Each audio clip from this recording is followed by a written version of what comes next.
जो नारी घर के काम में व्यस्त रहते रहते रहते रहते रहते रहते दोपहर की 12 निकल गई, मध्याह्न का समय निकल गया और इतनी काम में व्यस्त रही कि 4 बजे के बाद स्नान कर रही है। एक भी बार उसने सुबह से स्नान नहीं करा, इतनी काम में व्यस्त हो गई कि वो शाम को फिर 4 बजे के बाद स्नान कर रही है। तो हमारे शास्त्र कहते हैं वो नारी का सौभाग्य अखंड नहीं रह पाता। बहुत ध्यान देना महाराज, तुम्हें 50 काम करना है, 100 काम करना है, दिन भर काम करना है और सुबह के समय पर पहला स्नान कर लेना चाहिए। शाम का भले तुम बाद में फिर नहा लो, मना नहीं, परंतु कई इतनी चतुर रहती है कि डबल डबल कौन नहाएगा, तो पानी कहीं जा रहा है भाई, डबल डबल कौन नहाएगा। तो एक बार पोछा ही लगाया, पोछा लगाना मतलब एक डब्बा उंडे लिया, पर नियम तो पूरा करो ना। पन्नी अब काम में लग गई तो ऐसी लगी, बेचारी सास भी कह रही बेटा एक बार नहा ले कुछ खा ले, नहा ले कुछ खा ले। सास भी कह, ससुरा भी के बेटा एक बार एक काम करो, एक बार नहा लो फिर काम कर ले। नहीं मैं तो सब करके फिर लगी धोबा में कपड़ा, नहीं ये तो जो आकड़ में पड़ी नहीं, धोई जाए न झाड़ू लगाए जाए न लगाए जाए। जब सासू कुछ कह देती है ना तब बहू ने ऐसी तो करके मानूंगी जा लगा, और वो लगाना पड़ी ने झाड़ू ने, फिर तो एक डंडा में भी झाड़ू मारने ने सारा झड़ाई दिया, इनंग का सब जगह का सारा जाला झड़ाई दिया। सास मन में सोच रही दीवाल का जड़ा जड़ाने से तो अच्छा तो दिमाग का जड़ाई ले। वो भी सोच बोले से बोले कहा दीवाल का जाला जड़ा रही तो दिमाग का भी तो जड़ा। अब तो और कितने दिन करा उसने ऐसा, और दूसरे दिन तो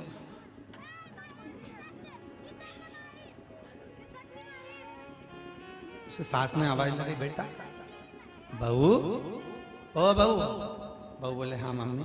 अभी तक जगी नहीं बेटा, रात भर से बेचैनी हो रही थी, रात भर से हमारे बेचैनी है। गोली वोली ली बस आज लूंगी, तो फिर काम उसी के कारण तो हुआ है।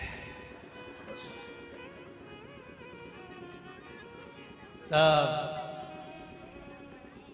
अब क्या मतलब है महाराज, संत साधु सन्यासी तपस्वी साधक उपासक हमारी ये पावन शास्त्र वेद पुराण हमको समझा रहे हैं, हमको ज्ञान दे रहे हैं कि सुबह एक बार का स्नान तुम्हारा कर लेना चाहिए, एक दिया भगवान के सामने जो देना चाहिए, एक भगवान के सामने कुछ अगरबत्ती कुछ धूप बत्ती कोई भगवान को भोग लगा देना चाहिए। पहला स्नान सुबह का कर लो, भले दिन भर फिर काम करो, भले शाम को फिर नहा लेना, मना नहीं है। पर सौभाग्यवती नारी अगर काम करते करते करते करते मध्याह्न के बाद अगर स्नान करती है तो अखंड सौभाग्य को बचाने में भगवान को भी टेंशन हो जाता है, भले वो पूजन करने वाली हो, भले वो भजन करने वाली। और कुमार्य अवस्था की भी माताओं से निवेदन है, कुमार्य अवस्था में रहने वाली जो बेटियां हैं, जो विवाह के लायक हैं, उनसे भी कहेंगे बेटा काम करो, मना नहीं है, पर पहले सुबह का एक बार स्नान जरूर करो, इसके बाद फिर भले शाम को काम करने के बाद अगर कपड़े गंदे हो जाए, मुख आदि गंदा हो जाए, फिर नहा लेना, मना नहीं, पर एक बार का सुबह का स्नान बहुत जरूरी है, बहुत जरूरी।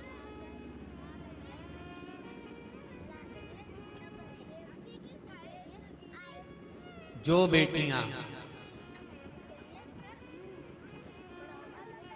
दोपहर का स्नान मध्याह्न होने के बाद भले कुंवारी हैं, शादी नहीं हुई, अगर करती हैं तो उनको भी जहां वो ब्याह कर जाती हैं वहां पर कुछ ना कुछ मानसिक टेंशन, परिवार का खटर पटर या किसी न किसी रूप में पति पत्नी का क्लेश या पारिवारिक क्लेश को झेलना पड़ता। और जितनी बेटियां हैं कथा को सुनना और ध्यान लगा कर देखना कि तुमने कुंवारी अवस्था में कहीं दोपहर के बाद स्नान तो नहीं करा और ससुराल में टेंशन चल रहा है, तो उसका कारण तुम समझना कि तुम अच्छी हो, तुम्हारे परिवार वालों ने लड़का भी अच्छा देखा, फोन पे बात भी अच्छी करी, उसने 8 घंटा करी बापड़ा ने, 4-6 बार तो मिलने आ गया, वो घुमा के भी लाया, गुपचुप भी खिलाया, पानी पता सा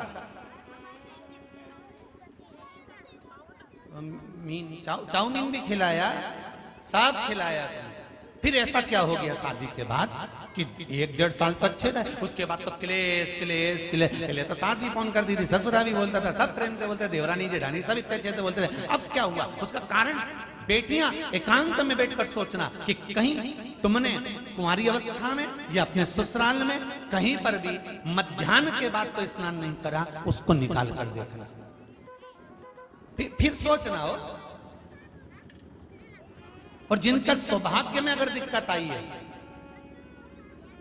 कहीं सौभाग्यता में अगर दिक्कत आई, तो वो माताएं भी विचार करें एक बार बैठकर कि कहीं हमने फैला लिया दीपावली का, कहीं होली का, कहीं इसका, कहीं उसका, कहीं हमने पापड़ लेके बैठ गए, मैं तो जब ही नहाऊंगी जब पूरा हो जाएगा, 4 बजे तक नहीं मैं बैठी चरली पर नहीं, और शाम लाके रोटी भी दे दी, वहीं खा ली ने, हाथ पैर धो के फिर पापड़ बेलने बैठी गई और बजा दी 3-4, उसके बाद के अब तो नहाऊंगी और फिर नहाने गए। तो विचार करना कि सौभाग्य पर दिक्कत क्यों आई, कारण क्या बना है, बेटियों को तकलीफ क्यों आई, उसका कारण हमें ढूंढना है, कोई दूसरा नहीं ढूंढेगा। आप आए नहीं और सुबह हो गई, मेरी पूजा की थाली धरी की धरी रह गई। कारण क्या था कि तुम क्यों नहीं आए, क्या कारण था ऐसा जो तुम नहीं पहुंचे? हमें उस कारण को ढूंढना है कि हम अच्छे हैं, हमारा व्यापार अच्छा है, हमारे घर के लोग अच्छे हैं, सब कुछ अच्छा चल रहा था, सब अच्छे से चल रहा था, फिर दुख क्यों आया? उसका कारण हमें अपने आप में ढूंढना, कोई दूसरा नहीं ढूंढेगा।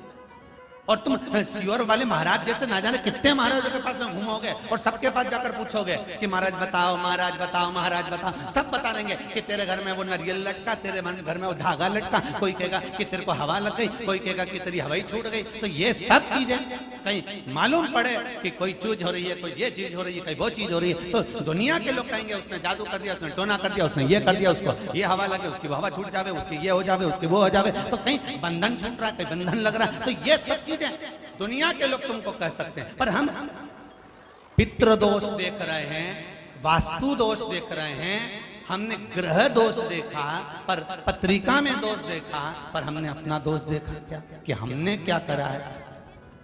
हम सारे दोष देख रहे हैं और सारी दुनिया में भटकते फिर रहे हैं।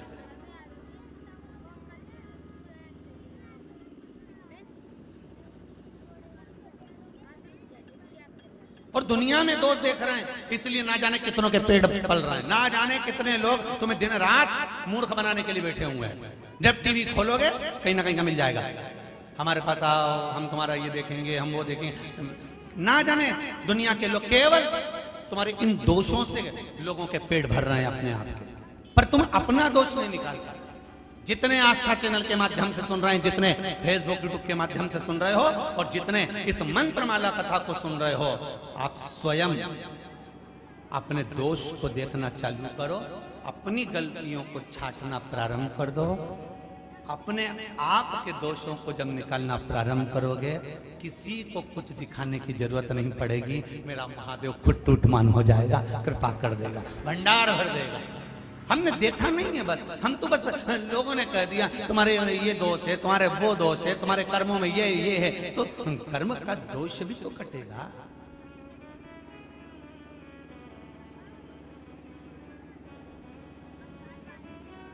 अंदाजा लगाना। आज कुछ नहीं करना है तुम लोगों को, तुम्हारा होमवर्क यही है कि तुम्हें अगर तकलीफ है, दुख है, तो विचार करना कि तुमने कभी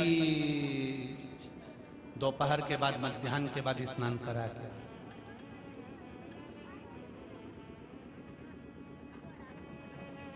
विचार करना।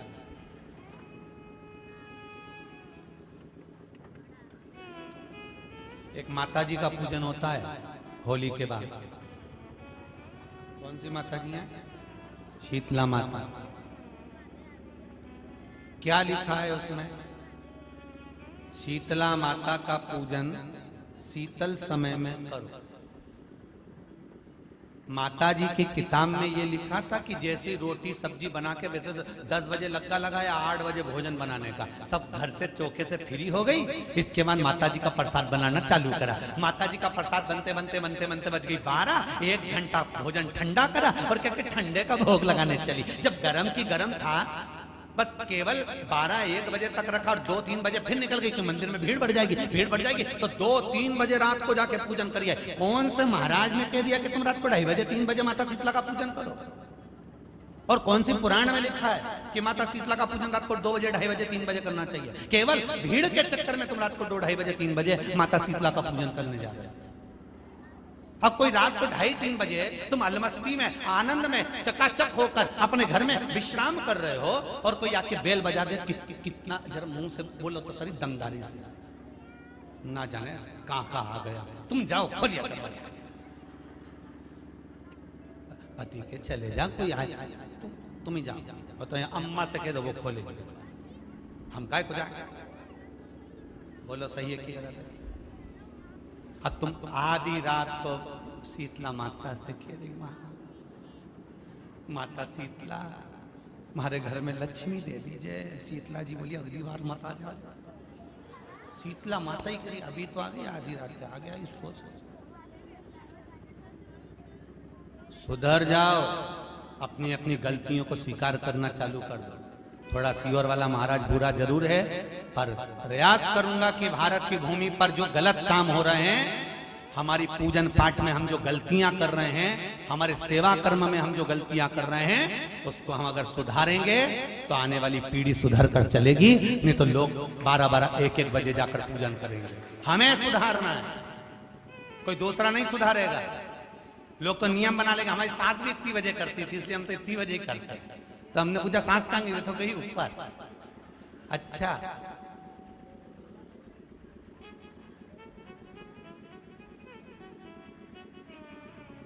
अच्छा, बताते भी वही लोग हैं जिनकी सास ऊपर चली गई होती है, क्योंकि ऊपर जाके कोई पूछ तो सकता ही नहीं। तो बताएंगे क्या?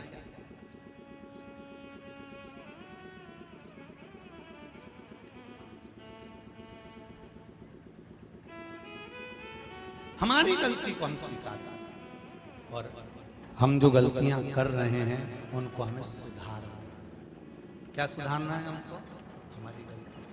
आप आए नहीं और सुबह हो गई, मेरी पूजा की थाली धरी की धरी रह गई। हम गलतियां कर रहे हैं साहब। आधी रात को जाकर माता शीतला की पूजन कर रहे हैं। माता शीतला कहती है ब्रह्म मुहूर्त में पूछो मुझे, मैं स्वीकार करूंगी, आपको फल दूंगी। पर भीड़ बढ़ जाती है, लाइन लग जाती है। इतनी भीड़ में हम कैसे जाएं, हम कैसे पूजन करें? इस चक्कर में माताएं भोजन बना के रखकर तैयार होने चली जाती है। जब तक भोजन ठंडा हो जाता है, ठंडा भी कितनी देर का, 2 घंटा 3 घंटे का ठंडा। पर यहाँ तो बासी भोजन का वर्णन लिखा, बासोरा।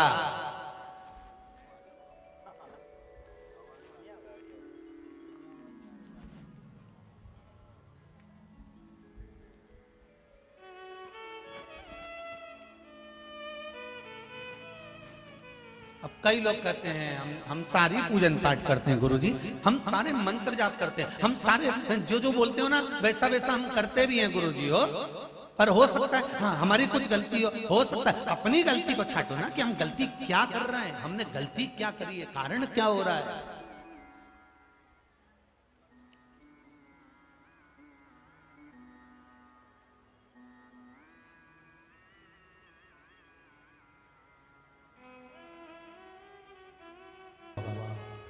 भगवान के पास में 2 चीजें रखी रहती हैं, एक माया, एक भक्ति।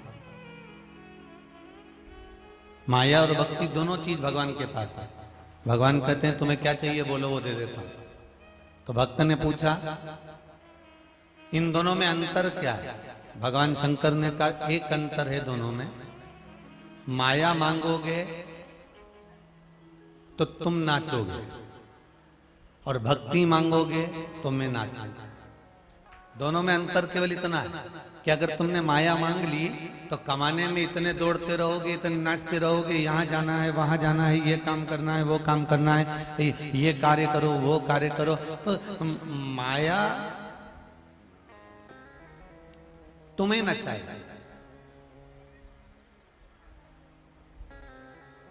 और भक्ति भगवान को नचाए। आपने जैसे ही भजन करना प्रारंभ करा और भगवान से कुछ मांगा तो भगवान को देना पड़ेगा।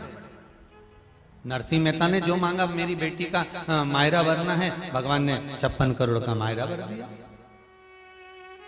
द्रौपदी ने भक्ति के बल पर मांगा कि बहुत सारे ब्राह्मण भोजन करने आने वाले हैं, 10,000 ब्राह्मण ऋषिवर भोजन करने आएंगे, घर में भोजन नहीं है, आधा चावल का दाना झूठा खाना पड़ा भक्ति के बल पर। विद्रानी के घर पर जाकर केले के छिलके खाना पड़ा।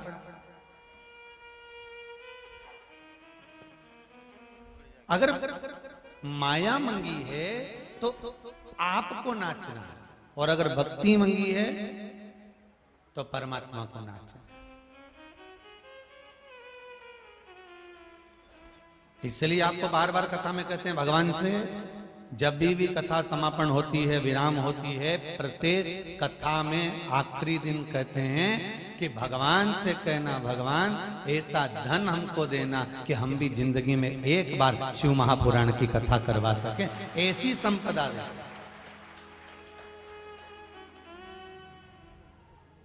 संपदा दो मना नहीं है, पर संपदा ऐसी देना कि जो गलत जगह पर ना।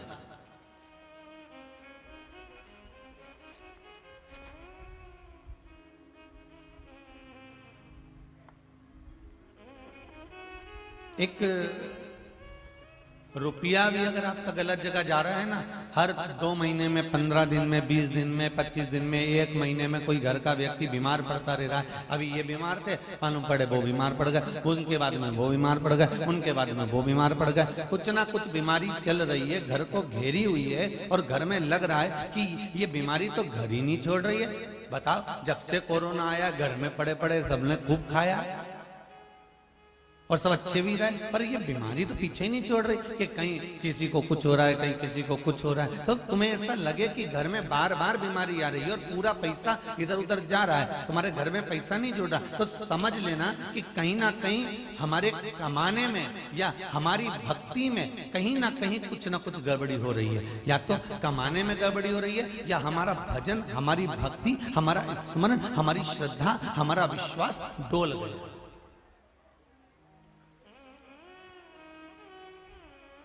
आपसे निवेदन है, दुनिया चाहे कितना भी आपका आत्मविश्वास तोड़ने का प्रयास कर ले, पर हमारा विश्वास, हमारा शंभु, हमारा शंकर होना चाहिए। टूटेगा नहीं तो वो भी ना।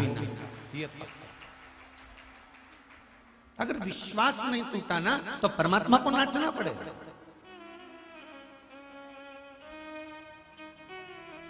भगवान भी नाचे।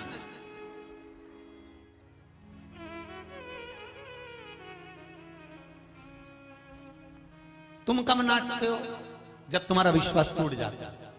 माया को पकड़ने के चक्कर में तुम अपने विश्वास को तोड़ देती हो, तब तुम्हें नाचना पड़ता। थोड़े समय का सुख मिल जाता है और सुख मिलने के बाद फिर तुम्हें नाचना पड़ेगा। पर अगर तुम्हारा विश्वास पक्का है, तुमने भगवान की भक्ति और अविरल भक्ति को धारण कर लिया है, ये मत सोचना कि हमने एक बार पशुपति व्रत करा या हमने एक बार उपाय करा और हमारा काम नहीं हुआ तो हम दूसरी बार नहीं करेंगे, फिर दूसरी जगह चले गए, मार्ग भटक लिया तुमने, कहीं इधर उधर ना जाने कहां दूसरे धर्म की ओर तुम चले गए। तो ये भटकना छोड़ दो, एक जगह खड्डा जम के खोदो, एक जगह बोरिंग जम के लगवा लो। अगर 100 फीट पे नहीं निकलेगा तो 200 पे निकलेगा, 200 पे नहीं निकलेगा 300 पे निकलेगा, 300 पे नहीं निकलेगा 400 पे निकलेगा, 400 पे नहीं निकलेगा 500 पे निकलेगा। और यही 500 फीट तुमने 100 यहाँ खोदा, 100 वहां खोदा, 100 वहां खोदा, पानी कहीं पे नहीं निकला, तो एक जगह दम से तो खुदाई करो।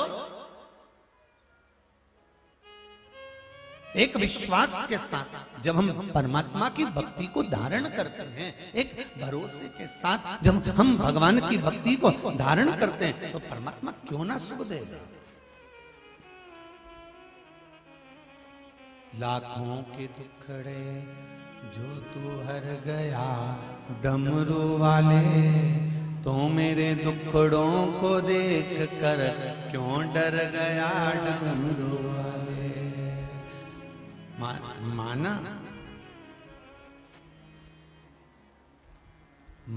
कि मैं पापी हूं।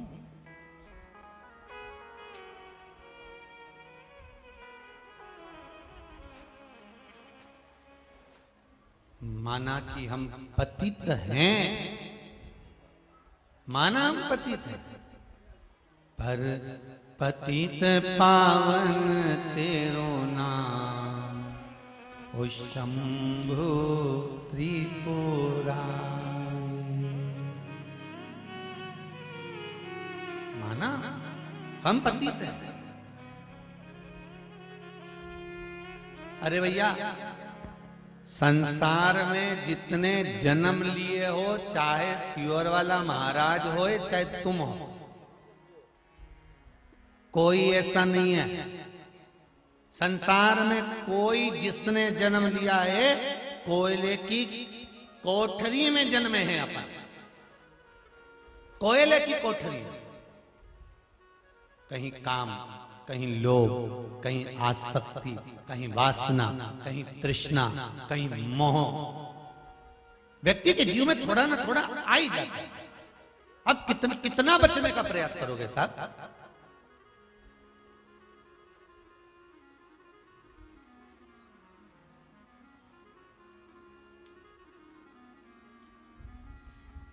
वो गान, एक गीत में लोगों ने गाया ना, कोई कितना भी जतन करे, कितना भी जतन करे, पर काजल को दाग लागे ही।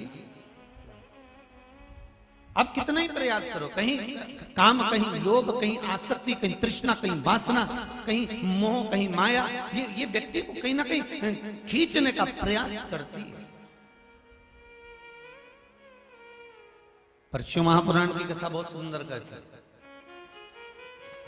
अगर कोयले की कोठरी में कोयले का दाग लगता है, तो उसके लिए भी आज के समय में एक सुंदर पूरा कपड़ा बना दिया गया। जैसे वो कोरोना बीमारी में देखा था तुम लोगों ने, जिसको कोरोना हो जाए तो उसको उठाने वाला जो व्यक्ति होता था, वो क्या करता था, पूरी जैकेट पहनता था,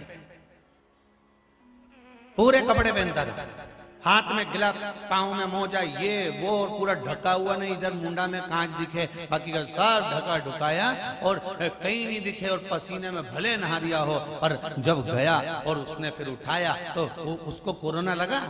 अरे जम के तो बोलो, नहीं लगा। ऐसे ना जाने कितना ले जाके उन्होंने बेचारों ने वो शमशान में जला दिया। सेवादारों ने सेवा करी, पर उन्होंने उठाया, कपड़ा पहन लिया, और फिर वो कहीं पे भी जाए। इसी तरह कोयले की कोठरी में जाने के लिए भी एक कपड़ा होता है। उस कपड़े को धारण कर कर अगर चले गए तो दाग कपड़े पे लग जाएगा, पर तुम्हारे तन पर नहीं लग पाएगा। उसी तरह शिव महापुराण में वेद व्यास जी लिखते हैं कि संसार में रहने का भी एक कपड़ा है, शिव महापुराण की कथा जिसने पहन ली वो फिर दाग लग ही नहीं सकता।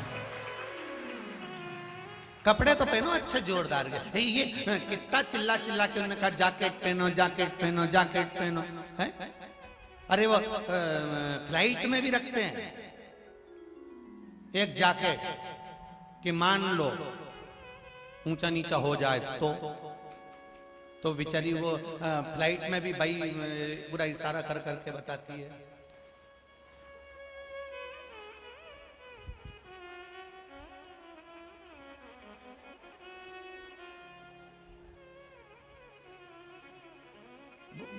वो फ्लाइट में भी बेचारी भाई बहुत इशारा करके बताएगी।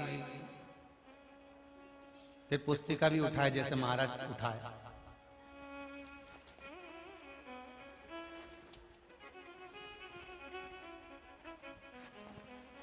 सही है कि गलत है? वो भी कि समय आए जब इस जैकेट का प्रयोग करना। कब?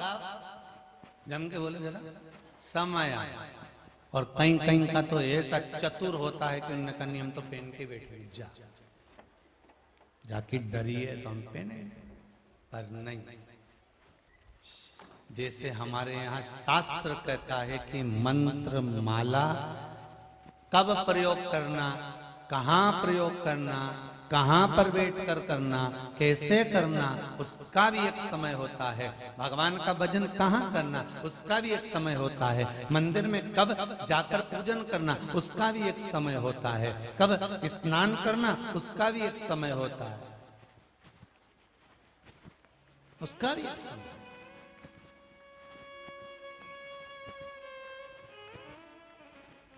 एक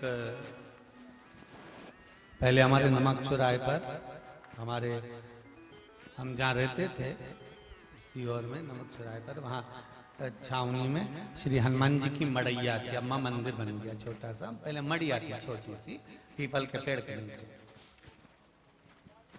कभी सीहोर आप घूमने जाएं तो हम आपके साथ चलेंगे, हम दिखा देंगे वो भी। तो वहाँ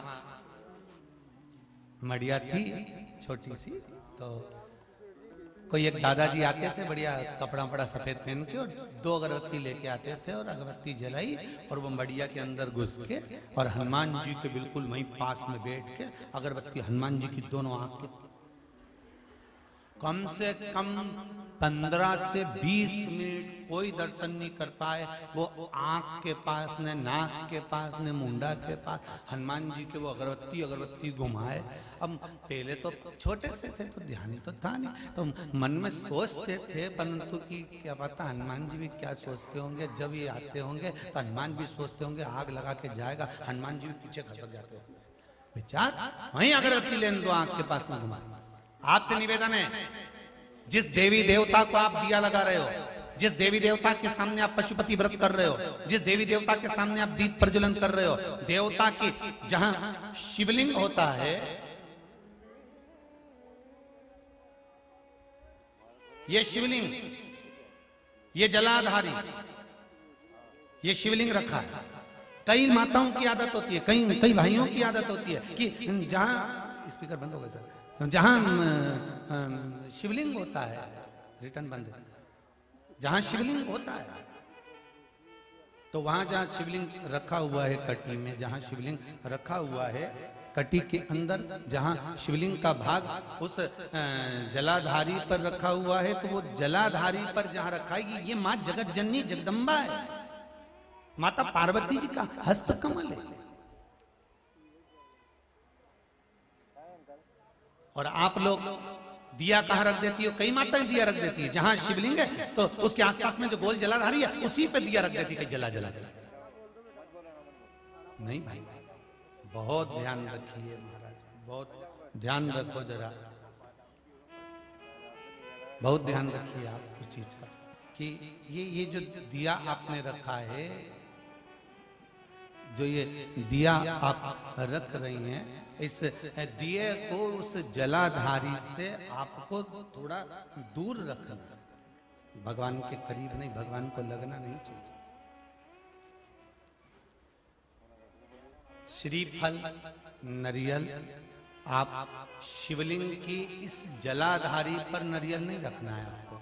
जो विराम उद्यापन करते हो आप लोग, पशुपति व्रत का जो नरियल है, भेंट है, वो शिव जी को छुआकर नीचे ना, इस जलाधारी पर नहीं रखना है, शिवलिंग पर नहीं रखना है, उसको छुआकर जलाधारी से दूर रखिए। आपने अगर जलाधारी पर रखा है तो उसका फल आपको नहीं मिल सकता।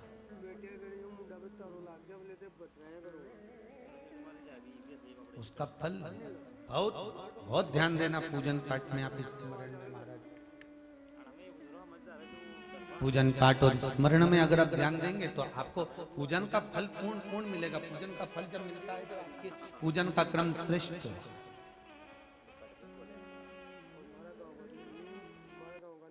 उस जलाधारी पर कोई वस्तु,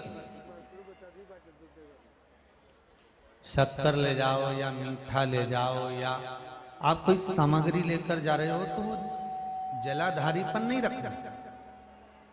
कहां रखना है आपको? उससे दूर। दिया कहां लगाना है? जलाधारी से भी दूर। फूल चढ़ाओ, पत्ती चढ़ाओ, अक्षत चढ़ाओ, मूंग चढ़ाओ, तुम्हारी मर्जी पड़े। जो सामग्री आप भगवान की सेवा की, चंदन, अबीर, गुलाल, जो लेकर गए हो वो शिवलिंग पर, जलाधारी पर सब लगाओ, सब चढ़ाओ, इत्र भी चढ़ाओ।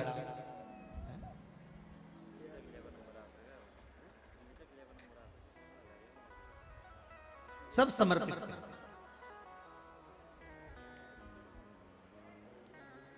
पर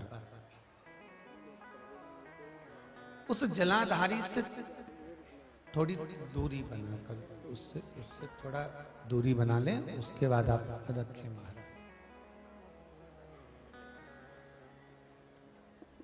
थोड़ी सी दूरी बनाकर अगर रखेंगे तो भगवान उसको स्वीकार करेगा।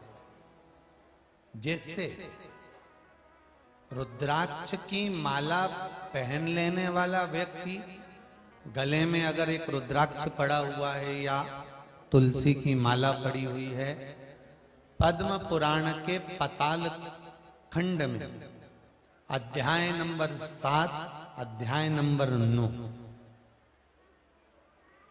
कौन सा पुराण है? पद्म पुराण। कौन सा खंड है? पाताल खंड। पद्म पुराण के पाताल खंड में अध्याय नंबर 7 और 9 में तुलसी और रुद्राक्ष का वर्णन आता है।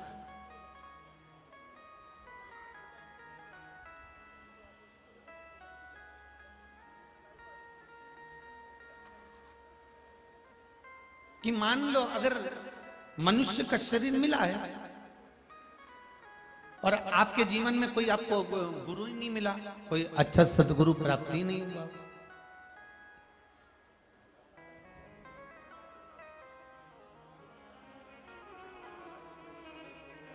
और आपने अगर गुरु मंत्र भी नहीं लिया हो, गुरु मंत्र भी अगर धारण नहीं किया हो,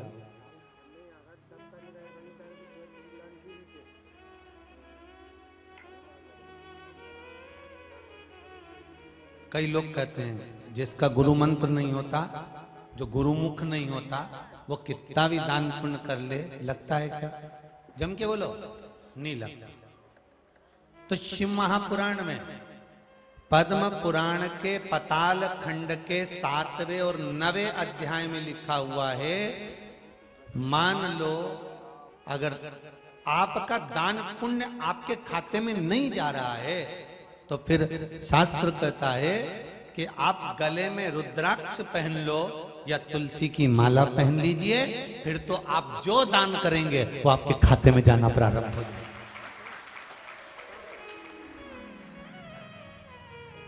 गले में या तो रुद्राक्ष का एक मनका या माला, कुछ भी अगर आपके गले में पड़ी, रुद्राक्ष की एक मनका या एक माला भी आपके गले में पड़ी हुई है, या तुलसी की माला का एक मनका या तुलसी की माला भी आपके गले में पड़ी है, तो उसका फल आपको मिलना प्रारंभ हो जाएगा।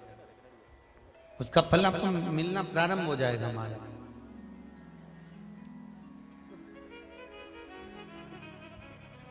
फिर आप जो दान करेंगे, पुण्य करेंगे, सत्कर्म करेंगे, भजन करेंगे, कीर्तन करेंगे, फिर आप जो भी कर रहे होंगे उसका फल आपको मिलेगा, जरूर आपको प्राप्त होगा।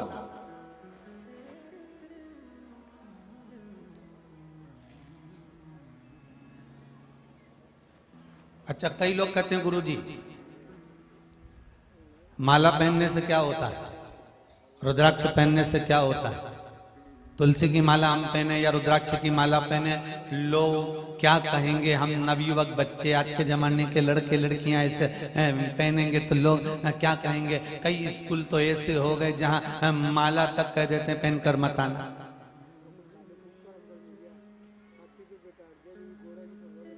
तब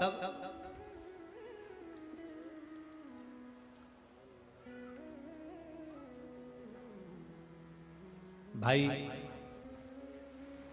कोई सौभाग्यवती नारी जो होती है ना, मांग में सिंदूर भरती है, बिंदी लगाती है, कई कई नई फैशन की है तो सिंदूर भी नहीं भरती, कहीं कहीं की नई फैशन की है तो बिंदी भी बड़ी सारी नहीं लगाती, वो तो इतनी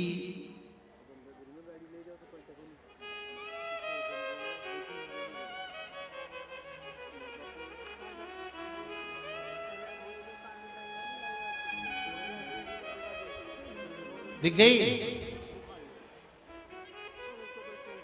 दिखी?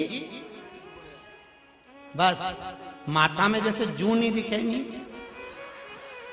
ऐसी बाल पे बिंदी नहीं दिखे हो, इतनी छोटी सी निकाल के इन टीकी कंपनी वालों की भी निछावर कर दो रे कुछ, कम से कम बड़ी टीकी तो बना।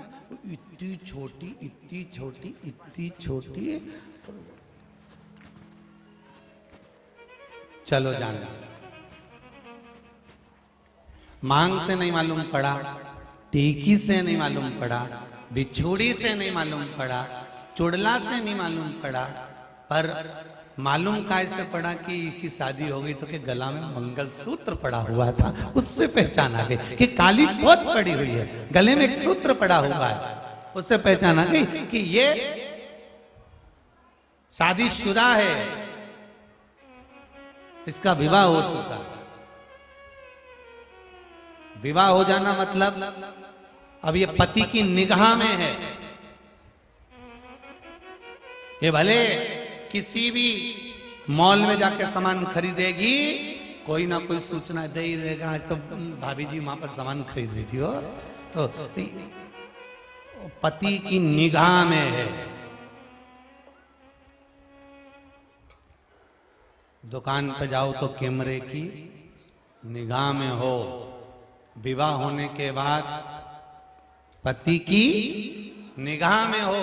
जैसे गले में मंगलसूत्र पड़ जाने के बाद में पति की निगाह में आप रहते हो, उसी तरह गले में रुद्राक्ष पड़ जाने पर शिव की निगाह में आप रहते हो, शंकर की निगाह में हो, शिव की निगाह।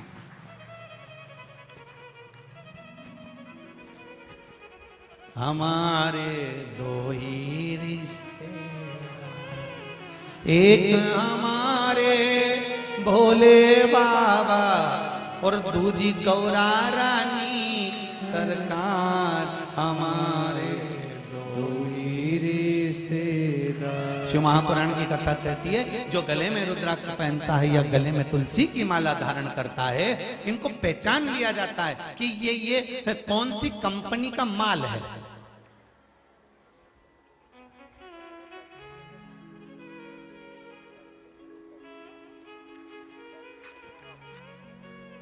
सिर का तिलक मरते समय हो सकता है ज्यादा तेज, वो ऐसा सुना है जिसको अटैक आता है तो उसको पसीना बहुत तेज आ जाता है, तो हो सकता है वो पसीने में भीग गया और ऊपर से यमराज बंदी बनाने आ गए और उन्होंने कहा उठा इसको, तो के ये तो भक्त है, कहाँ से दिख रहा है कि तिलक मिलक तो लगा ही, उनके पोज दिया बेचारा किसी ने, तो फिर कहा उठाओ इसको, नी नी ये भगत है, तो के इसके गले में देखो कौन सी माला पड़ी है, फिर देखा कि इसमें रुद्राक्ष पड़ा है कि तुलसी की माला पड़ी है। गले में माला तुलसी की हो, रुद्राक्ष की हो, जैसे बल्ब, आजकल का जमाना का जो बल्ब आए नहीं CFL का, ऐसा सफेद वाला लट्टू, नहीं लट्टू तो पहले कहते थे पीला वाला, हाँ वही तो जीजी में भूल गया था, LED बल्ब, तो वो बल्ब जो है नहीं LED का, तो वो बल्ब पे जिस दुकान से खरीद के लाने, वो स्केच पेन से वो मार्कर से लिख दे इतनी तारीख को इतनी तारीख तक, और वो बोल भी दे जब ये गड़बड़ हो जाए नहीं इसके पहले तो लिया ना। तो 100 साल का बल्ब तो अपन सब है, पैदा हुए उस दिन से सोच के बैठे 100 साल की उम्र होगी, 100 साल की उम्र होगी, पर बल्ब कभी भी गड़बड़ हो जाए नहीं, समझ गए? 70, 75, 65, 55 और कभी कभी तो एकदम डीपी फॉल्ट हो जाने, सारा बल्ब एक साथ उड़ जाए जैसे कोरोना में उड़ गया,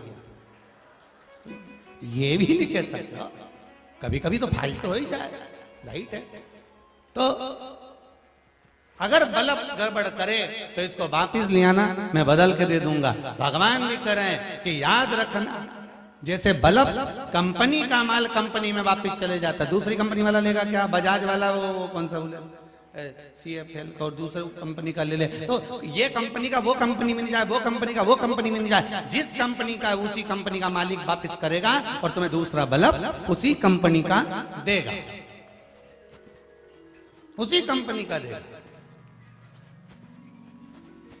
अब जरा विचार करिए, जब कंपनी का बल्ब कंपनी में जाकर बदला जा रहा है, तो आपके गले में अगर रुद्राक्ष की माला है, तुलसी की माला है, अंतिम समय में प्राण छूट रहा है, कोई पास में हो ना हो, राम नाम निकला, कृष्ण नाम निकला, शिव नाम निकला ना निकला, तुमने प्रसाद खाया ना खाया, तुलसी का दल खाया ना खाया, अब किसको मालूम कि मरने वाला कि तुलसी का दल तोड़ के खा जाएगा?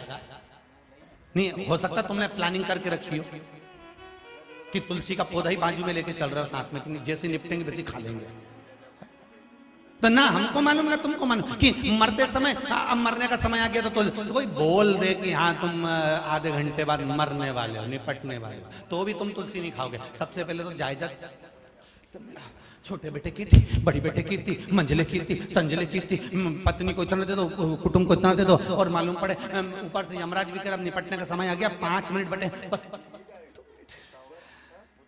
2 मिनट बचे, 1 मिनट बता, इतने में बोला पड़ोसन को ले जा, अभी तो यहाँ किस कंपनी के हो? मान लो अगर मंत्र जाप नहीं करा, तुलसी का दल भी नहीं मिला, बेलपत्री का वृक्ष भी नहीं मिला, मान लो कुछ भी नहीं मिला तुमको, गंगा जल भी नहीं मिला, तो एक काम कर जाना, साथ में मृत्यु का कोई ठिकाना नहीं जीजी, बिल्कुल ठिकाना नहीं है एक रत्ती का भी। ईमानदारी की बात है, लोग तो यूं ककड़ी भुट्टा की तरह निपटे जा रहे हैं। कभी भी कोई भी बीमारी हो जाती है, लोग चलते जाते हैं, कुछ भी हो जाता, एक्सीडेंट हो गया, कुछ हो गया, बीपी ऊंचा नीचा हो गया, शुगर ऊपर नीचे हो गई, बड़ी बड़ी बीमारियां होते जा रही हैं, चलते। तो जीवन का कोई ठिकाना, अलमस्त होकर रही है, गले में तुलसी की माला, रुद्राक्ष की माला पहनकर रखी है, कभी भी प्राण छूटेंगे, यम के दूत बंदी बनाने आएंगे, कंपनी का माल देखेंगे कि कौन सी ब्रांड का है, रुद्राक्ष पड़ा है कैलाश भेज दो, तुलसी पड़ी है बैकुंठ भेज दो, और कुछ नहीं पहना तो यमराज ने कहा न रख ले, चलो कबाड़े की दुकान है,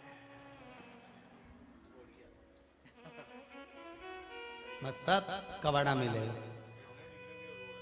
हंसोमती, जो पहने हैं वो समझ जाएंगे, जो नी पहने रुद्राक्ष और तुलसी, ध्यान रख लेना रे, 2 रुपया किलो में आप कबाड़े की दुकान पे मिलने वाले हो।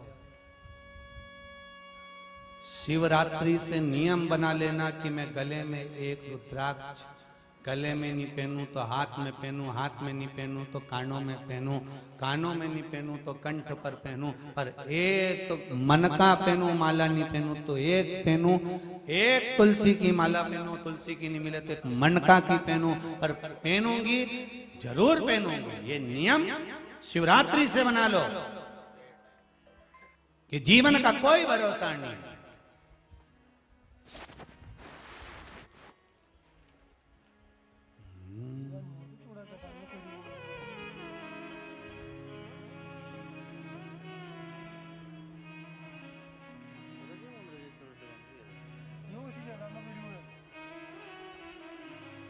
रे मन मुसाफिर निकलना पड़ेगा, काया कुटीर खाली करना पड़ेगा, अरे भाड़े के क्वार्टर को तू क्या संभाले, जिस दिन तुझे घर का मालिक निकाले, काया कुटीर खाली करना पड़ेगा, अरे मन मुसाफिर निकलना पड़ेगा, आएगा नोटिस जमानत न होगी, पल्ले में तेरी कुछ अमानत न होगी, उसका किराया भी देना पड़ेगा,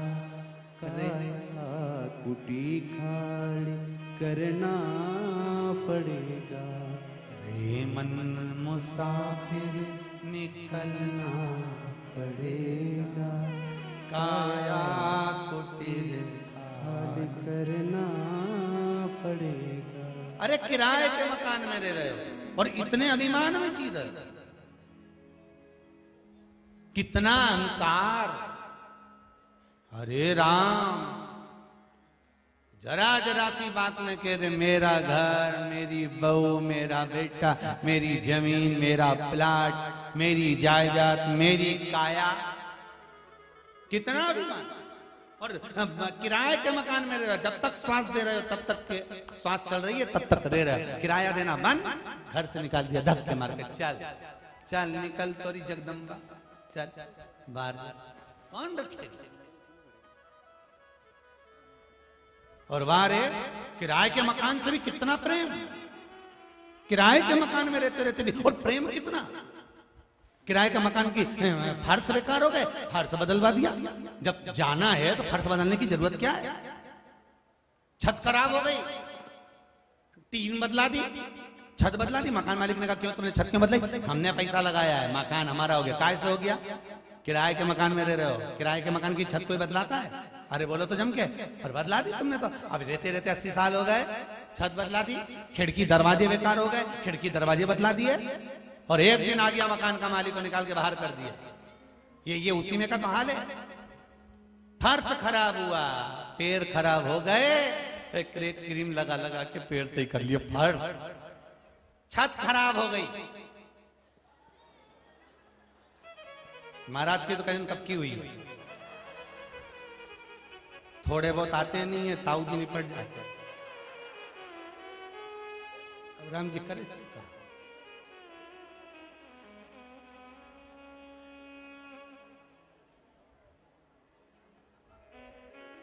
बड़ा मुश्किल का जीवन है, और इस मुश्किल के जीवन में भी अलमस्त होकर जीना सीखना है तो कुबेरेश्वर धाम से सीखो कि मस्ती क्या होती है। बड़ा मुश्किल का जीवन है, अलमस्त होकर जियो।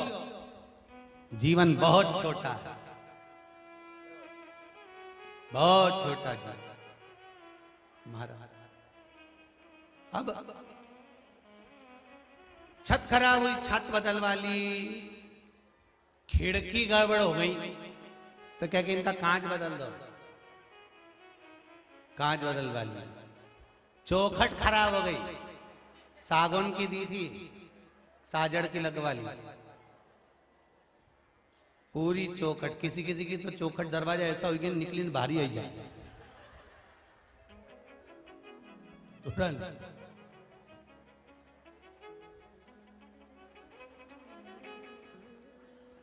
एक बार इंदौर की कथा याद आ रही है, पहले भी कथाओं में कहा, इंदौर में पहले कथा करने जाए तो एक जगह कथा करके आए, कथा करके आए तो वो अम्मा पर्स में से सामान, पर्स था वो भूल गई। अब उसमें भूली की कहीं रख के चली गई व्यासपीठ पर, भगवान जाने। सब सामान धर दिया, अब सब सामान रखा, यहाँ से सामान भर के सीओर आया इंदौर से। जैसे इंदौर से सीओर आया, अब बच्चों को तो सामान खोलने की तो बहुत, तो ये राघव माधव सामान खोले, जो सामान खोले तो वो में एक डब्बी, और डब्बी में 32। अब राघव चिल्लाते चिल्लाते आए और राघव जी कहे पापा, पिताजी। हमने कहा क्या हुआ, अब की और पहली बार कोई चीज नहीं आई है। क्या है, जो देखी तो हमने समिति को फोन लगाया कि आपके कार्यकर्ताओं में से किसी की जो है चौखट यहाँ आ गई है। तो उन्होंने कहा गुरुजी समझ में नहीं आया। हमने कहा 32 की 32 यहीं आ गए। तो क्या कार्यकर्ता तो सब यहीं। हमने कहा 32 दांत। अच्छा, तो वहां कैसे पहुंच गए। हमने कहा पता नहीं, कोई बहन ने चढ़ा दिए होंगे कि महाराज के बुढ़ापे में काम आए। तो लोग आगे की देख के चलते, अभी का आगे की देख के चलते। शंभो शरण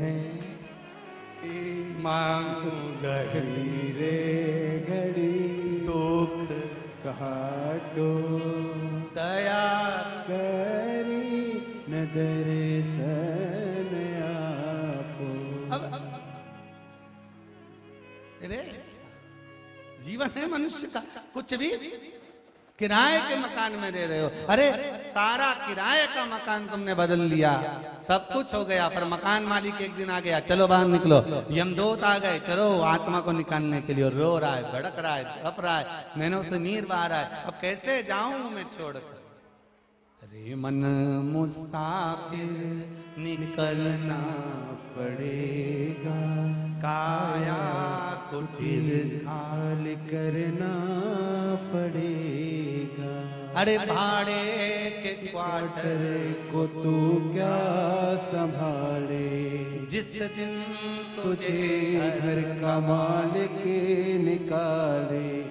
क्वार्टर का किराया भी भरना पड़ेगा, काया कुटी खाली करना पड़ेगा। कितनी आसक्ति हो गई, रहना कुछ दिन है और आसक्ति बहुत है। महाराज गले में रुद्राक्ष की माला पहनो, गले में तुलसी की माला पहनो, अंतिम समय में कोई तुलसी दल दे ना दे, अंतिम समय में कोई गंगा जल दे ना दे, गले में अगर एक रुद्राक्ष पड़ा है, गले में अगर एक तुलसी की माला पड़ी है, तो तुम्हारी अंतिम अवस्था तक सुधार देगा। तुमने कोई दान करा तुम्हारे खाते में, तुमने कोई पुण्य करा तुम्हारे खाते में, तुमने कोई सत्कर्म करा तुम्हारे खाते में जाएगा। और अनायास अगर तुमने कुछ वस्तु पाई, भोजन करा, तो भगवान को भोग लगाए बिना अगर खा गए, तो अगर वो आहार, वो भोजन का एक निवाला जब गले में जाएगा, तुलसी की माला या रुद्राक्ष की माला से टच होकर आहार नली से नीचे जाएगा, तो वो भगवान का प्रसाद हो जाएगा। फिर तुमने जो पाया वो भगवान के प्रसाद के अनुकूल हो गया।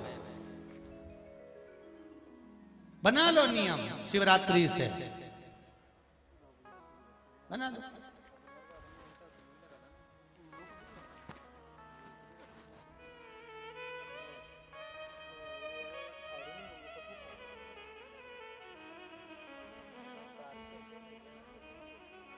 महाराज शिव महापुराण की कथा कह रहे हैं, मेरे ओगड़दानी मेरे शिव की कथा कर रही है कि विश्वास रखकर गलती ना करें। हमारे जीवन में हम गलतियां बहुत कर रहे हैं।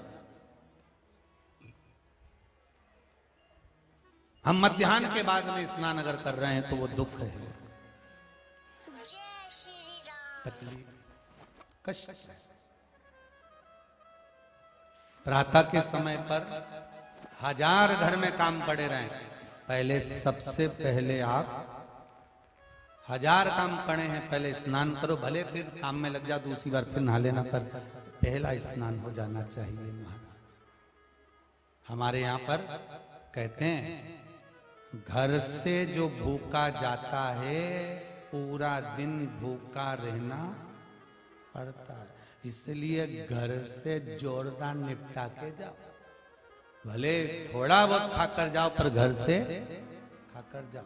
अगर खाकर जाओगे, भोजन करके जाओगे, तो जिस जिसके यहाँ जाओगे वहां पर खाने को जरूर मिलेगा। और भूखे चले गए ना, भले तुम्हारे मामा जी ने, काका जी ने, बुआ जी ने, मौसा जी ने, मौसी जी ने, चाचा जी ने, चाची जी, किसी के यहाँ भी चले जाओ, खाने तक को नहीं मिलेगा। ये नियम है। अब जाओ, थोड़ा बहुत कुछ खा के जाओ, आराम से पाकर जाइए, भूखे नहीं जाना। उसी तरह जैसे घर से भूखे चले गए तो कहीं भोजन नहीं मिलता, उसी तरह बिना रुद्राक्ष और बिना तुलसी के माला के अगर चले गए तो वहां बैकुंठ नहीं मिलता, वहां कोई फल नहीं प्राप्त हो। गले में धारण। पद्म पुराण का पाताल खंड अध्याय नंबर 7 और अध्याय नंबर 9 ये वर्णन कर रहा है कि हमें धारण करना।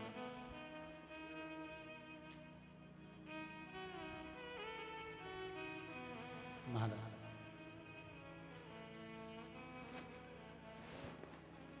भगवान के पास में माया भी है, भगवान के पास में भक्ति भी है। माया आपको नचाएगी, भक्ति मेरे शंकर को नचाएगी। माता पार्वती जी ने भगवान शिव की भक्ति को धारण कराया। कितना बल है, कितना बल भक्ति में। पार्वती मैया ने शिवलिंग का निर्माण करा, पूजन करा, अर्चना करी। एक जगह पर बैठकर गुफा के अंदर माता पार्वती अपनी सहेलियों के साथ बैठकर शंकर जी की आराधना कर रही हैं और शिव की आराधना में लगी हुई हैं। उस भक्ति का बल कितना प्रबल होगा कि पार्वती मैया बैठकर भजन कर रही हैं और शंकर भगवान का आसन डोल रहा है, शिव जी का आसन डोल रहा है। जब तुम शंकर भगवान पर एक लोटा पानी चढ़ाते हो, जब तुम शिव जी पर धतूरा चढ़ाते हो, जब तुम शिव जी पर पुष्प चढ़ाते हो, बेलपत्र चढ़ाते हो, सच्ची श्रद्धा विश्वास और भक्ति से चढ़ाते हो, तो देवताओं का आसन भी डोलता है महाराज। देवलोक का आसन डोलता है। कोई नया काम का चालू कर रहे हो आप, कोई व्यापार के लिए जा रहे हो, नौकरी नहीं लग रही हो, सर्विस नहीं लग रही हो आपकी, आपने बहुत एग्जाम दे ली, बहुत परीक्षा के लिए आपने तैयारी कर ली है, बहुत प्रयास कर लिया, बहुत प्रयास, अथक प्रयास आपने कर लिया। भगवान प्रदोष का अगर दिन हो और प्रदोष काल का समय हो और एग्जाम प्रदोष के बाद हो, या आपको तारीख मालूम पड़ जाए और उसके पहले अगर 15 दिन 20 दिन पहले भी प्रदोष पड़ रही हो, तो बेलपत्री समभागी बना। समभागी मतलब ये जो चिकना वाला पत्ता होता है ना बेलपत्री का, सीधा वाला भाग, और इस पत्ती का भी सीधा वाला भाग, ये दोनों जो बेलपत्री के चिकने भाग होते हैं महाराज, ये बेलपत्री का जो चिकना भाग है और ये चिकना भाग है, इन दोनों में लाल चंदन लगाकर बेलपत्री के भाग को जोड़ना महाराज।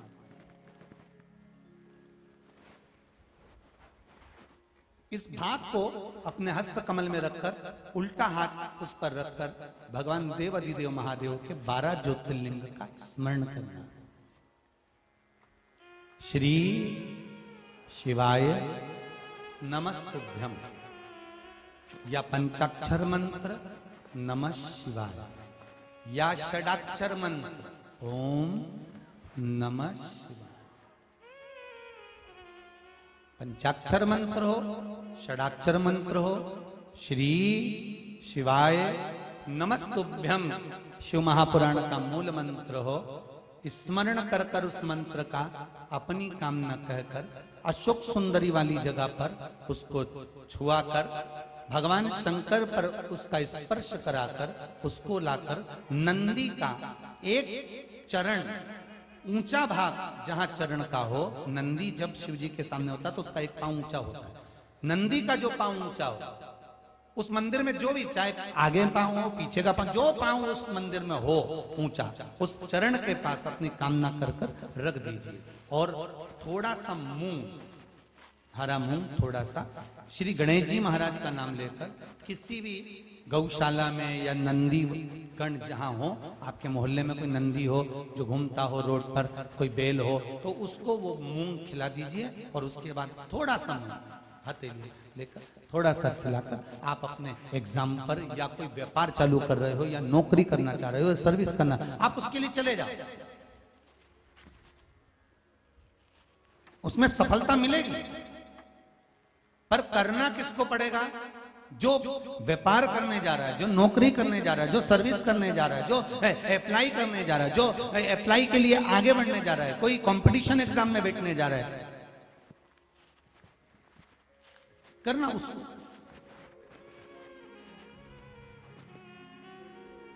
अच्छा, शादी करना है लड़के की, उपाय कर रही अम्मा, उपाय मां कर रही है। शादी करना है बेटी की, उपाय कर रही मां। थोड़ा तो बेटा बेटी का हाथ तो लगवाओ उसमें, भले वो करने नहीं जाए पर स्पर्श तो कर दे उसको।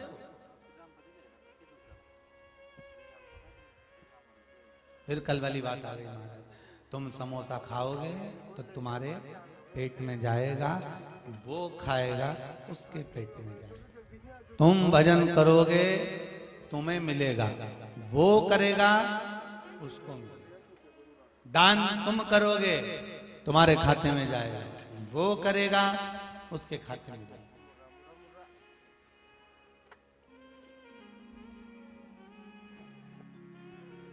मरने के बाद घर के बच्चे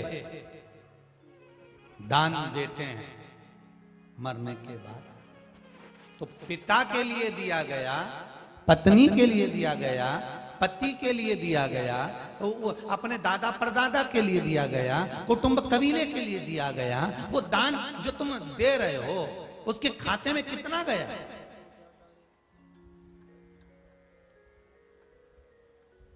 कितना प्राप्त हुआ? अरे जरा विचार तो करिए। श्रीमद् भागवत में स्पष्ट कहा गया, श्रीमद् भागवत में स्पष्ट कहा कि वो धुंधकारी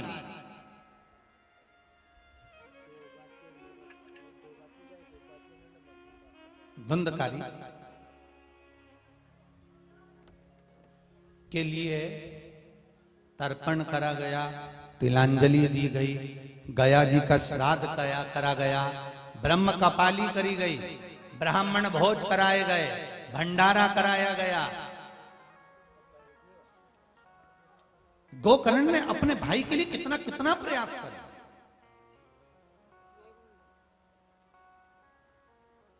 अथक प्रयास गोकर्ण ने कर दिया, तब भी धुंधकारी को मुक्ति मिली थी क्या? जम के बोलिए जरा। नहीं मिली। जब नहीं मिली तब सूर्य नारायण भगवान के पास में गया और वहां जाकर कहा, प्रभु मेरे भाई को मुक्ति नहीं मिल रही। सूर्य देवता ने कहा, तुमने क्या करा? मैंने पिंडदान करा, मैंने तर्पण करा, मैंने ये तिलांजलि दी, मैंने वो तिलांजलि दी, तो मैंने तो गया जी का पिंड भी दिया, और गया जी का पिंड दिया तो कम से कम उसको मुक्ति तो मिलना थी। फिर गया जी के पिंड के, आखिर गया जी में पिंड दिया जाता है तो फिर मुक्ति क्यों नहीं मिली? तो इतने में सूर्य नारायण भगवान ने कहा, अरे गोकर्ण, तेरे भाई को मुक्ति तो मिल जाती, दिक्कत नहीं है। तूने गया जी में जो पिंड दिया उससे मुक्ति तो मिल जाती, पर एक गलती हो गई। गया जी में पिंड देते समय तूने धुंधकारी का नाम लिया, संकल्प देते समय उसके पिताजी का नाम लिया, उसकी माताजी का नाम लिया, और गोत्र तूने आत्मदेव का बोला, उसके पिता का गोत्र बोला। पर धुंधकारी आत्मदेव की औलाद थी क्या? धुंधकारी आत्मदेव का पुत्र था क्या? नहीं। धुंधकारी तो एक सखी की संतान थी, एक सहेली की संतान थी, जिसको वो पैसे से खरीद कर ले आई थी और लाकर कह दिया, ये मेरा पुत्र है, ये मेरा बेटा है, और उसका भरण पोषण पालन करने लगी। तो भगवान सूर्य नारायण ने कहा, गया जी से मुक्ति मिल जाती। का बोलता? किसका? धुंधकारी की माता का, पिता का गोत्र बोलता तब, पर गोत्र बोला गया आत्मदेव का।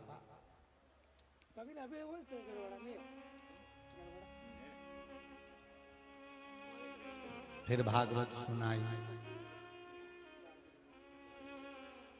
श्रीमद् भागवत में वर्णन आता है, एक जरा सी त्रुटि थी, जरा सी त्रुटि, और वो त्रुटि थोड़ी सी त्रुटि से वंचित हो गया वैकुंठ, वंचित हो गया भगवत भजन से। थोड़ी सी त्रुटि आई और वो दूर हट गया।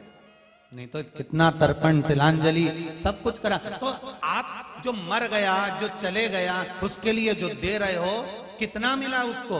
शिव महापुराण की कथा कहती है प्राप्त भी होता, पर उसका कुछ भाग जो दान कर रहा होता है, जो सत्कर्म कर रहा होता है, उसके खाते में चला जाता है कुछ भाग।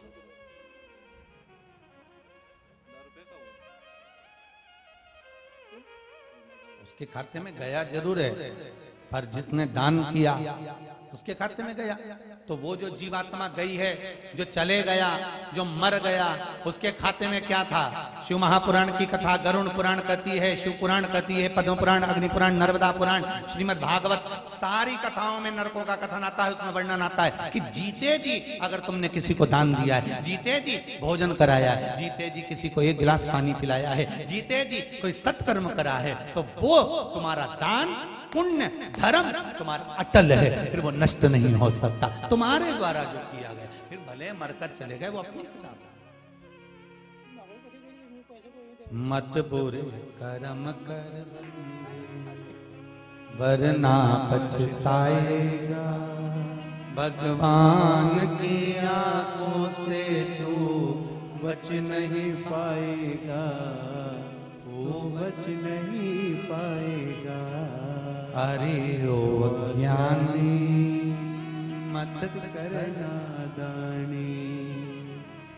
तेरे कर्म का फल भी तू ही पाएगा, जैसा किया तूने तेरे आगे आएगा।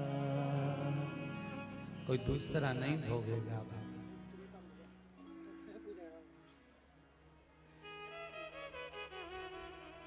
खूब कमाओ, दिल से कमाओ, आपके शरीर की जितनी कैपेसिटी लगती है उससे ज्यादा कम, पर अपने ऊपर खर्च भी करो, थोड़ा दान धर्म पुण्य भी करो। क्यों? ऊपर जब खाता खुलेगा तुम रोगे, चिल्लाओगे, मैंने अपनी पत्नी के लिए, मैंने अपने बच्चों के लिए कमाया था, मुझे अकेले को नरक क्यों भेजा? भगवान भी कहेगा दुकान पे बैठ के झूठ तूने बोला, कपट तूने करा, बेईमानी तूने करी, प्रपंच तूने करा। तेरी पत्नी ने कभी किया था तुझसे कि तू झूठ बोल? इतने बैठे हो और जितने टीवी पर सुन रहे हो, कभी किसी पत्नी ने अपने पति से कहा कि तुम चोरी कर कर लाओ, बेईमानी कर कर लाओ, छल कर कर लाओ, किसी का गला दबा कर लाओ? कभी पत्नी बोली कुछ?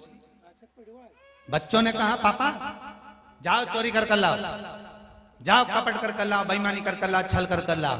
चोरी तूने करी, बेईमानी तूने करी, कपट तूने करा, प्रपंच तूने करा, झूठ तूने बोला, एक का दो तूने करा, तो भोग भी तू, न पत्नी भोगेगी न बच्चे भोगेंगे। तुम तो चकाचक खजूर की चोटी बनाए जा रहे हो। भोगे वो। इसलिए निवेदन है धर्म पत्नियों से कि पति कैसे भी कमाई करके लाए, वो बेईमानी की लाए, छल की लाए, कपट की लाए, प्रपंच की लाए, झूठ बोल कर लाए, चाहे कैसे भी कमा कर लाएगा, लाएगा तुम्हारे पास में, लेकर आएगा तुम्हारे घर में। जब वो कमाई कर कर लाए, उसकी कमाई में से थोड़ा सा निकालना, कहीं शिव पुराण में, कहीं धर्म में, कहीं भागवत, कहीं संकीर्तन, कहीं सत्संग, कहीं यज्ञ, कहीं अनुष्ठान, कहीं भंडारा, कहीं भोजन जहां बन जाए, कहीं कुंवारी कन्याओं की शादियां, कोई विकलांग को किस चीज की जरूरत है उसको प्रदान कर देना, पर किसी की शिक्षा की जरूरत हो उसमें लगा देना, किसी को दवाई की जरूरत हो उसी में लगा देना, पर उसमें से कमाई में से थोड़ा थोड़ा निकालते रहना। क्यों? क्योंकि वो कमा रहा है, अकेला ना भोगे, उसकी भोगने में थोड़ी सी कमी धर्म पत्नी कर सकती है, दान पुण्य धर्म कर कर। पर पत्नियां निकालती तो हैं अलमारी में से, पर सब डेंटिंग पेंटिंग में लगाया, वो धर्म में नहीं लगा पाती, पेंटिंग पेंटिंग में लगा। धर्म में लगाने का अगर समय आ जाए ना तो 50 बार विचार करना पड़ता है। दो की नींद, दो 50।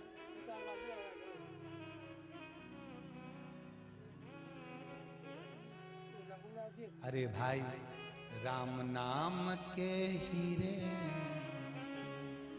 मैं बिखराऊं गली गली, ले लो रे कोई राम का प्यारा, शोर मचाऊं गली गली, शोर मचाऊं गली गली। जिस जिसने ये मोती लूटे वो तो माला माल हुए, धन दौलत के बने पुजारी, वो सारे कंगाल हुए। अरे चांदी सोने वालों सुन लो, हो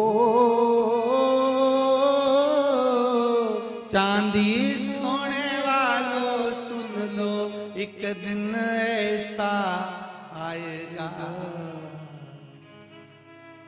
सब यहीं धरा रह जाएगा। इसलिए भोले बाबा के दरबार में, भोले बाबा के दरबार में सबका खाता है।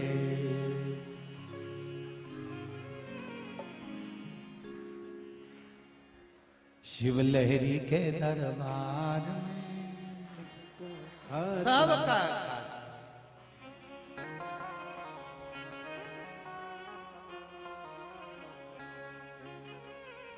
ऐसा कोई बच्चा ही नहीं।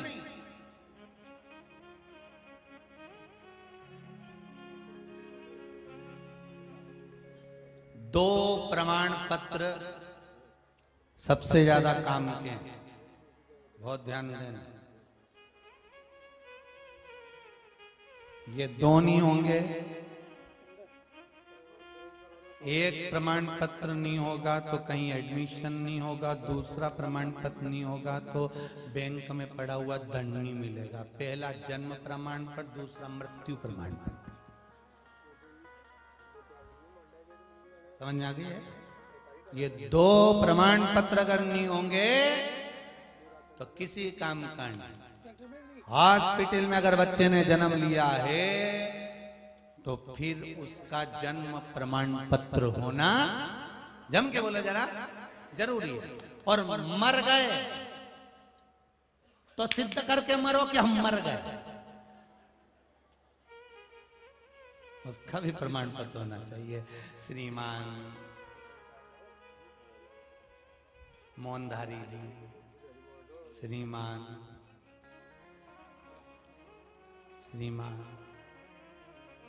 निपट गए।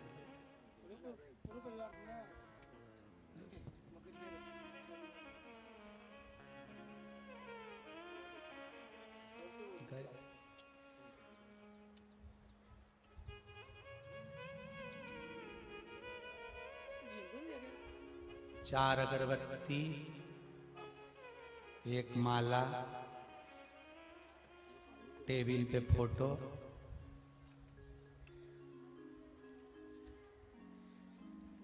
अगरबत्ती भी आलू में खुशी हुई, स्टैंड भी नहीं मिलता अगरबत्ती का, घर घर स्टैंड नहीं ला, भूल लिया, सामने वाली आंटी से आलू लिया कटवा के, आलू में चार अगरबत्ती। हाँ भूल गए तो केले में भी लगा देते हैं, तो सही किया।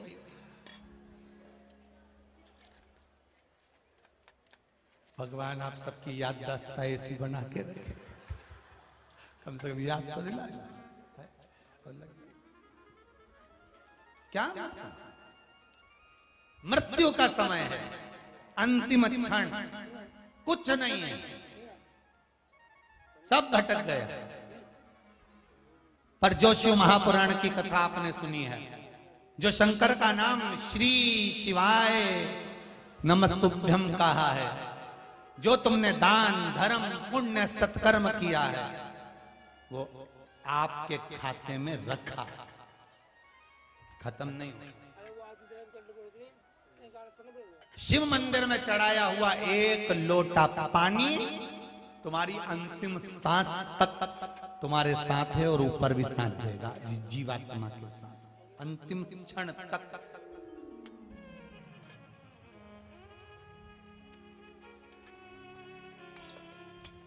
अंतिम क्षण कितनों को मिला है? बहुत ध्यान दीजिएगा जरा, कितनी सुंदर बात लिखी है लिंग पुराण में। एक लोटा पानी जब शंकर भगवान के शिवलिंग पर चढ़ाया जाता है तो उसके हिस्से हो जाते हैं। एक भाग शिव के पास, दूसरा भाग गंगा के पास, तीसरा यमुना, चौथी सरयू, पांचवी मंदाकिनी।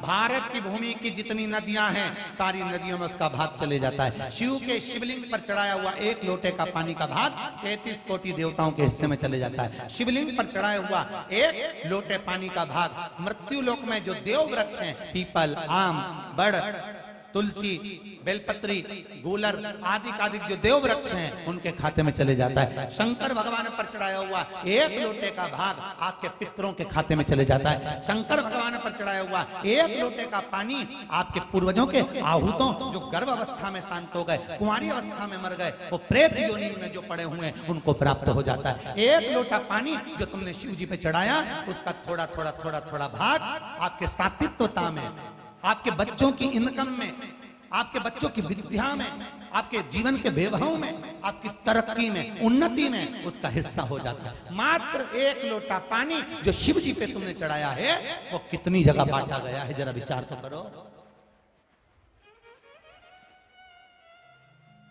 मात्र एक लोटा पानी सब दूर बढ़ गया।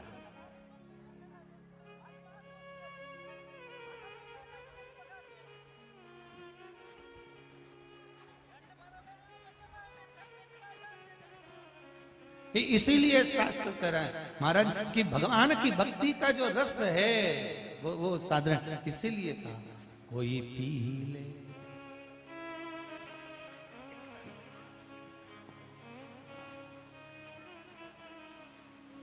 भगवान शिव की आराधना, पार्थिव शिवलिंग का निर्माण कर कर पूजन करना। महाराज जब पार्थिव शिवलिंग का निर्माण करा, पूजन करा, आराधना करी,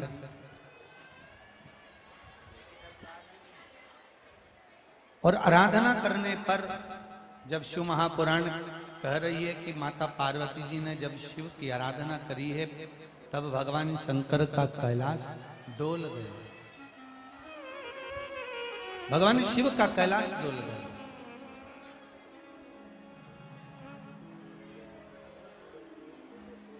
और भगवान शंकर का जब कैलाश डोला, स्वयं शिव पहुंचे हैं पार्वती जी के पास। भगवान शंकर ने कहा, पार्वती तुमने जिस भाव और श्रद्धा से विश्वास के साथ में जो शिव की आराधना करी है, शंकर का स्मरण करा है, शिव नाम का जाप किया है, उस विश्वास के बल पर, उस श्रद्धा के बल पर, उस भक्ति के बल पर तुम्हें मेरा दर्शन हुआ।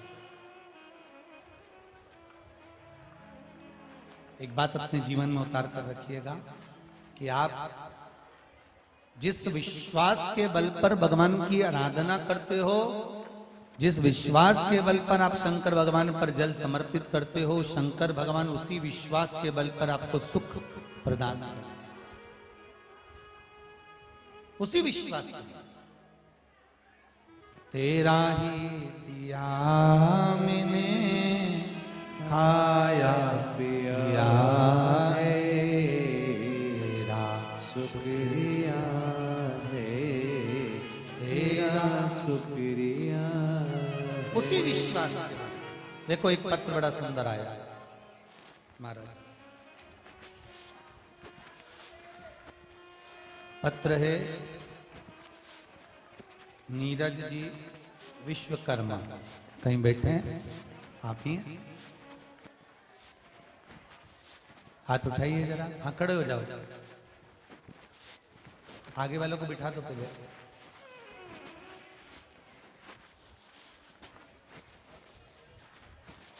आपने पत्र में लिखा है नीरज जी,